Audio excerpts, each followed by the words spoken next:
بله یو مسله زمونږ بله یو عجیبه غوندې وطن کې جوړه ده لکه ما سره پیسې نشته نو به ما قرباني نشته، تا سره پیسې نشته نو به تا قرباني نشته. پیسو نصاب ما تاسو ته ښولی و، خو د زکات او د قربانۍ په نصاب کې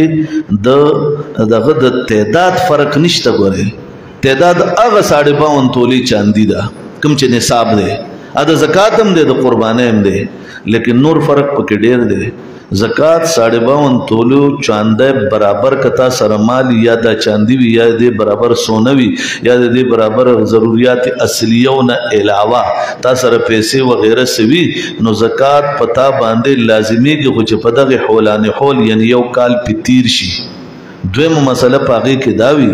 چې د زکات په مسله کې حولانه حول هم په دې باندې شرط دی، لیکن د زکات په مسله کې یو بل خبره ما تاسو ته تیر جمعه کړي وو خو ذهن کې کې دی هغه دا چې کستا یو کوري تا په کرای چاله ور کړی د تجارت کور نه دی، تا په کرای ور کړی دی، ستا ټرک دی هغه چلیږي په کرای باندې خلکو له مالونه وروړي، تا ته پیسې ستا بس ته په سورلو کې چلیږي، فلین کوچ دی سورلو کې چلیږي، موټر دی په ټیکسي کې چلیږي، دی یو نه زیات موټر دی ولاړی دي د تجارت نه دي ګرځېدو را ګرځېدو دي نو په دغه باندې پتا باندې زکات نشتا.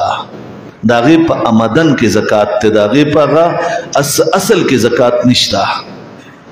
دکان دې په اصل کې زکات شتا، خو ټرک دې په کرای چلیږي اصل کې زکات نشتا. داغه په آمدن کې زکات ته لکه څنګه چې ستا په غنمو کې زکات شته خو په بوسو کې زکات نشته، ځکه بوس چې دی نو دا دغه نه دی متعین نه دی، دې دپاره څوک پټي کې غنم نه کوي چې بوس چې دی نو دا به زما پیدا کېږي، هغه د غنمو دپاره کوي نو غنم اصل دی. اوس په قربانۍ په باب کې کستا زیاتی کور دی، کستا موټر دی، کستا ټرک دی، کستا بس دی، کستا زیاتی لغوندې ځمکه ده، هغه ته خرڅولی شي قرباني پې کولی شي، په هغې ته صاحب نصاب جوړېږي. نو د قربانۍ بل په قربانۍ په مال کې حولانه حول شرط نه دی که د لوی اختر په درېیمه ورځ باندې د ماښام د نور پرېوتو نه مخکې هم در سره